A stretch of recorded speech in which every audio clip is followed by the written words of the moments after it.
Premier contact avec le moulin. Les patrons ont l'air sympas. L'emplacement vers l'écluse me séduit. La présentation des camions beaucoup moins. Triste, comparé aux berliers neufs que je conduisais à l'armée. Je serais nourri, logé comment? Nous mangeons tous ensemble. Et au grenier, il y a une grande chambre avec un poêle à bois et des armoires. Il y a largement la place pour 2 lits. Tu cohabiteras avec Dédé. C'est un gars de l'assistance, pas très futé, mais pas compliqué à vivre. Il m'aide au moulin et il se trouve bien ici. Alors donne-moi tes premières impressions. Si tu cherches une place de grand routier, c'est raté. Ton copain de régiment, Maurice, ne t'a pas mené en bateau, j'espère? Non, pas du tout. Après quelques mises au point sur le salaire et les conditions de travail, un accord verbal se conclut en se tapant la main. Mon nouveau patron me dit « Tu me suis? Je paye l'apéro pour sceller ton embauche. » Ça, un petit extrait du livre de Roland Aubert. J'ai travaillé au moulin en 1959, mes débuts au moulin de Sepoix. Roland, il est à côté de nous. Il fait partie de l'association, la toute jeune association La Roue Tourne, dont vous avez ici encore quelques représentants. Il y a Mariana, qui est à l'initiative de l'association. Et puis à côté, il y a Michel, qui tout comme Roland a travaillé ici de nombreuses années. 20 ans pour vous, Roland un peu plus longtemps, 30 ans. Hein. Voilà. Et puis à côté, alors, c'est... C'est Antoine. C'est Antoine. Et Antoine, t'es un sympathisant? Je suis un bénévole de l'association. C'est un bénévole de l'association. Voilà. Alors, donc, tous ensemble, vous avez eu envie de faire renaître ce moulin. Et toi, Mariana, c'est vraiment ton histoire familiale, en fait, qui s'exprime. Oui, c'est ça. C'est en fait un projet qu'on a mené avec plusieurs générations. Et le fait que moi, je suis un petit peu plus jeune et la dernière à avoir fait l'école de meunerie, je pense que j'ai un peu plus la gouache et l'envie surtout. Et puis, j'ai envie de reprendre ce projet et de le faire revivre. Et surtout que ça apporte à la localité quelque chose de beau et dans la transmission vraiment du métier. Parce qu'aujourd'hui, les meuniers, il n'y en a plus beaucoup. Et c'est important vraiment de pouvoir le transmettre et de l'expliquer. Et toute seule, je ne peux pas le faire. Donc c'est pour ça que j'ai Roland, j'ai Michel, j'ai Antoine et j'ai avec nous 20 autres personnes qui nous filent un coup de main tous les jours là-dessus. Alors voilà, l'association, elle est toute jeune. L'association, elle a quelques mois. Il y a eu des premières visites quand même avec le public ici.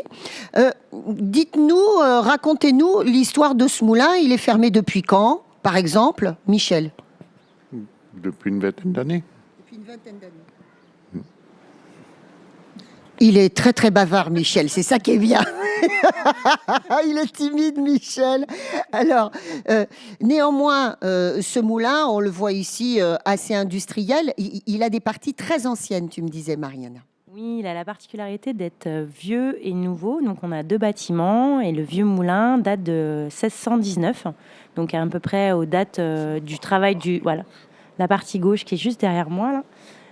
Qui date avec le canal d'Orléans, qui a été construit. Et donc, on a des historiques avec cette date-là. Et le nouveau moulin, qu'on appelle Moulin Neuf, parce qu'il il était nouveau à l'époque. Donc là, il sera peut-être renouveau. Et date plutôt des années début 1900. Donc, c'est vraiment la partie industrielle. C'était l'industrialisation, l'ère industrielle. Voilà, donc on a vraiment cette entité qui est intéressante dans ce bâtiment-là. Et l'idée, c'est de travailler sur ces 2 volumes. D'accord. Alors, toi, Mariana, tu es dans la farine. Alors, j'aimerais bien quand même que tu nous donnes quelques petites informations personnelles sur ta vie professionnelle, parce que c'est la première fois que je rencontre une meunière, en fait. Alors moi, j'ai grandi dans un moulin, donc en Afrique, parce que mon papa était expatrié, donc on avait un très très gros moulin qui était assez industriel. Donc j'étais toute petite avec des grandes machines, donc je courais dans les couloirs, je me souviens très bien, où il y avait des appareils à cylindres. Et après, mon papa a repris la retraite et moi, j'ai continué mes études ici, d'abord au Chesnois-les-Bares en études d'agriculture. Donc j'ai touché plutôt la filière agricole. Et puis après, à la sortie du bac, je me suis dit, qu'est-ce qu'on fait ? Et je suis rentrée à l'école de meunerie, un peu comme quand on rentre dans un moulin, la porte était ouverte. Et ça a été vraiment, non, mais c'est vraiment ça l'histoire. Et j'ai rencontré des super copains qui sont toujours mes copains, qui sont patrons de meunerie aujourd'hui. Donc ça aide beaucoup. Et en fait, j'ai travaillé dans plusieurs moulins, dont un qui est à Brière, qui s'appelle le Moulin d'Ego, qui est pas très loin. Donc, j'ai fait mes classes là-bas. Puis après, je suis retournée à Paris. Après, je suis allée en boulangerie. Et après, j'ai monté ma boîte pour la boulangerie, tout en étant sur de l'aspect technique farine. Et puis, faisant chemin, je suis arrivée ici. J'ai dit, tiens, il y a un petit bâtiment sympa. Est-ce qu'on pourrait pas faire de la farine ici? Voilà. Donc, c'est comme ça que je suis arrivée un peu dans ce projet. Et la farine, mais c'est quelque chose que j'ai toujours un peu touché. Donc, je suis pas née dans le pétrin, mais presque, voilà. Je suis née dans la farine. Oui, Voilà. mais néanmoins, ici, tu pouvais pas... Enfin, ton père léguait à ses enfants un outil qui était obsolète. Alors non, à l'époque, il était en état de marche, mais en fait, la difficulté avec les normes qualité, les choses qui ont joué sur l'industrialisation aujourd'hui des process alimentaires, ont fait qu'il y a dû avoir un déménagement de l'outil qui a fait que ce bâtiment est resté un petit peu en friche industrielle, avec des projets, mais qui ont été toujours un petit peu menés, mais sans amener jusqu'au bout, parce qu'il faut du temps, c'est beaucoup d'énergie. Donc on y passe nos soirées, nos week-ends, nos dimanches, pour pouvoir mettre ce projet et refaire tourner ce moulin avec 2 meules et y faire de la farine avec un projet local. Voilà. Alors, Roland, il s'en va là, mais Roland, j'ai besoin de vous, venez me voir, parce qu'on a commencé avec vous, alors il faut qu'on retourne quand même. Dites-moi, Roland, vous aviez publié ce livre avant que Mariana ne monte son association et son projet. En fait, c'est à cause du Moulin Bardin.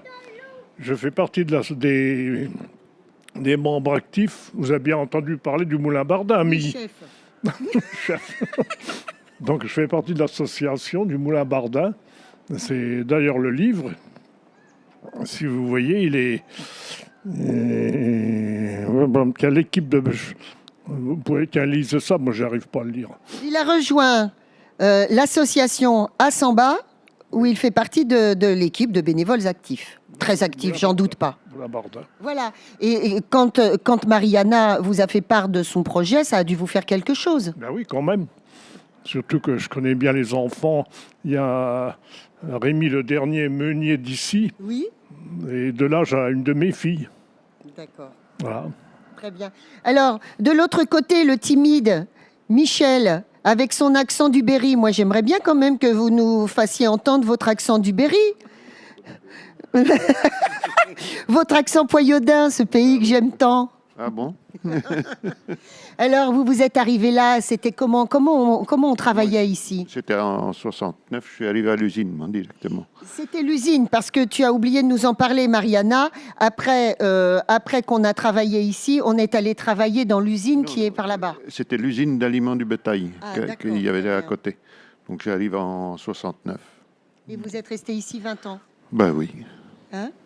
Bon, écoutez, maintenant, on va peut-être faire un tour, Monsieur Weber, là-dedans, parce que c'est là que vont se passer les visites. Mariana, une dernière chose, on va découvrir un lieu qui a été découvert par la Fondation Berne, parce que vous êtes en lice pour Oui. gagner un peu de dessous. Oui, pour gagner des subventions, pour pouvoir nous aider à refaire ce bâtiment. Donc, on a candidaté à la mission Berne le 24 février. C'était à minuit, le dernier jour ultime. On a posé le dossier ficelé parce que ça a été un gros travail important. Donc, on a fait des appels à témoignages et là, on a récupéré énormément d'histoires que moi-même, je ne connaissais pas, avec la famille Nordling qui est la personne qui a sauvé Paris à l'époque de la guerre, donc une personne importante aussi. Il y avait vraiment des anecdotes, il y avait des anecdotes vraiment typiques du moment.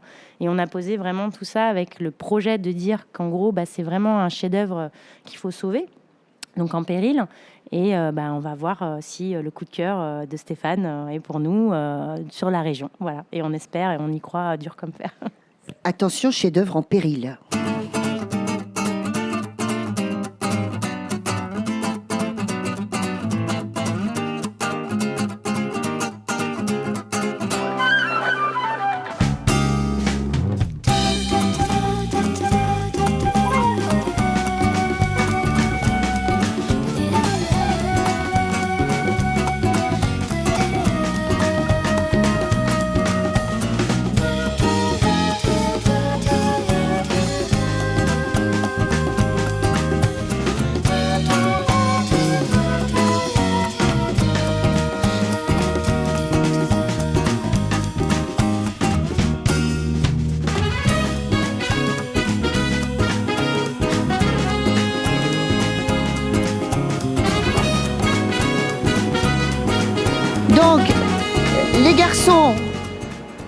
combien y avait-il de personnes qui travaillaient dans ce moulin?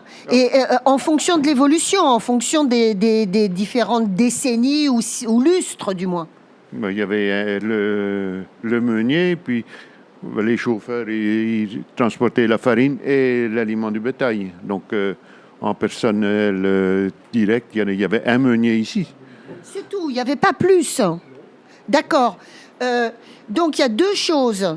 Il y a d'une part la farine pour les boulangers et d'autre part la farine pour le bétail. Les aliments, quoi, disons. D'accord. Et c'est là que Michel travaillait, donc en l'occurrence. Et vous travaillez où, Roland? Moi, plutôt aliments du bétail. Aussi aliments du bétail. Oui. D'accord.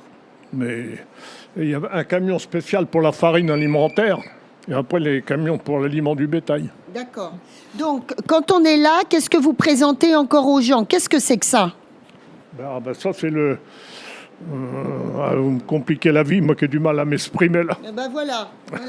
Vous dormirez mieux tout à l'heure, à la sieste. La roue, c'est le moteur, c'est la boîte de vitesse. D'accord. La roue, c'est le moteur, et ça, la boîte de vitesse qui donne qui fait tourner tout le système, quoi.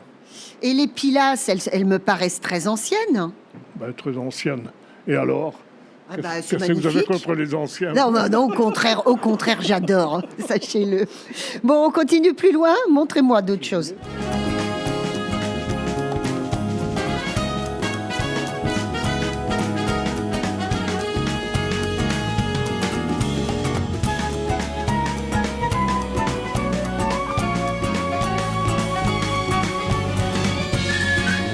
Parce que les gens, ils sont très contents que le moulin, ils revivent à l'heure actuelle. Donc c'est quelque chose pour eux, le moulin. C'est pour ce poids, le centre de ce poids, comme sans le moulin ni l'écluse, c'est plus le centre de ce poids. Ah, ça y est, on l'a.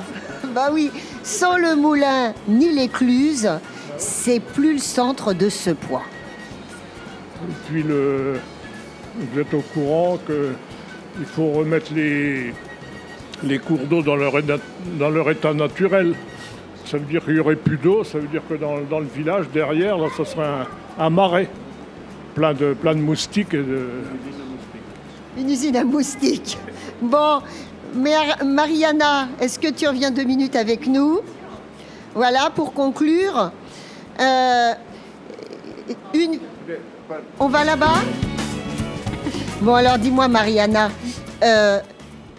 qu'est-ce que tu leur racontes? C'est quoi les réactions des premiers visiteurs que tu as eus ici? Alors, on a beaucoup d'émotions par rapport au patrimoine, au fait est que déjà, beaucoup voient le moulin de l'extérieur, mais ne sont jamais rentrés.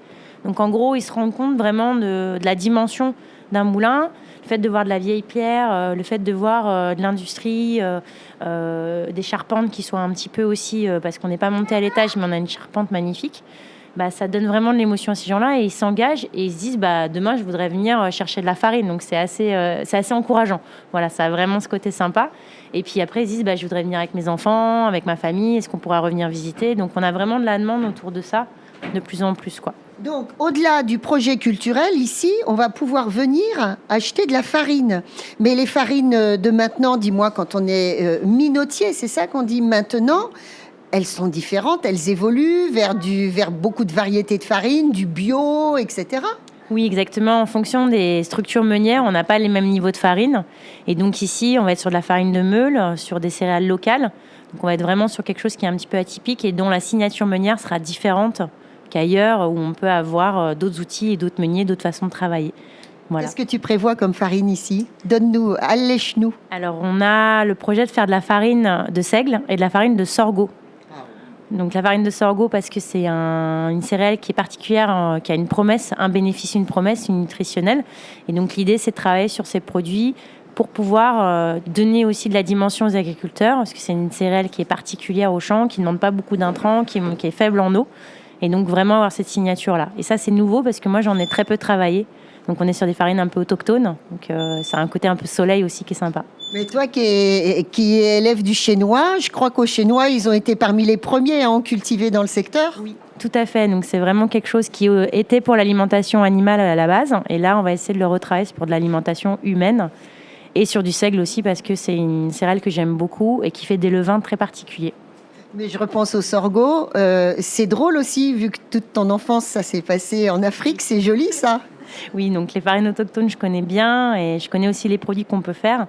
Et je trouve que c'est riche en valeur et en intention et ça peut se produire ici facilement. Donc l'idée, c'est de travailler local et en même temps des farines atypiques. Alors, donnez-nous maintenant le calendrier. Antoine, on t'a pas beaucoup entendu. Viens, mon petit, viens. Alors, les visites, ça va être quand ? Alors les visites, les toutes premières, elles seront prévues pour les journées du patrimoine, donc mi-septembre. D'ici là, on espère tout remettre en marche et puis que ça tourne vraiment au moins les meules. Pas toute la partie cylindre, etc. Ça, on n'en est pas là, mais au moins la partie meule et puis remettre en route les roues à aube, etc. Donc pour que ça tourne pour mi-septembre. Et puis Mariana, la vente de farine ici, c'est quand ? Voilà, c'est pas tout de suite, faut nous laisser un peu de temps. Ouais. Alors l'idée, c'est déjà qu'on installe les meules, qu'on les branche à l'eau, qu'on les branche avec les rouets de fosse qui sont là. Donc ça va être vraiment un travail important et une mécanique de précision. Donc là, on va faire travailler vraiment le métier de meunier, et le métier de mécanicien, le métier aussi de personnes qui savent travailler le bois et tout le juste cerveau qu'on a autour. Et après, on va sortir des premières productions de farine. Et en effet, peut-être que même qu'on les donnera pour voir un peu ce que les gens nous en disent. Ça va être une R&D générale. Ça va vraiment être un projet local et qui va fédérer. Moi, c'est vraiment ça que j'ai envie de voir. C'est trouver et sortir nos premières... dès qu'on pourra sortir nos premiers kilos de farine, on sera très content. On dira, maintenant, il faut la tester. Alors, dites-nous ce que vous pouvez faire dans toutes les pâtisseries, les biscuiteries, le pain, qu'on puisse l'emmener à une dimension un petit peu plus importante de volume. Donc l'idée, c'est plutôt d'avoir vraiment de la vente de farine début 2023. Voilà.